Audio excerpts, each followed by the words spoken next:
So now let's add some pages. So simply go up to Pages tab, click on Add New, and now we want to start with our page title. So I'm going to go with Home.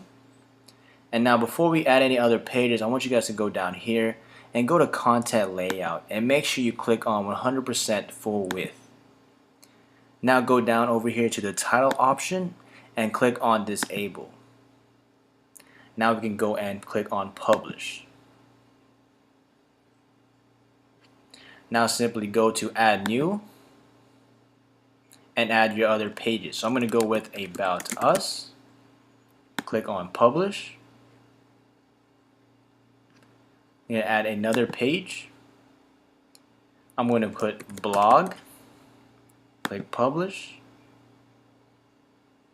And then just rinse and repeat this until you have all the pages that you want. So I'm going to add a Contact Us page and hit Publish there.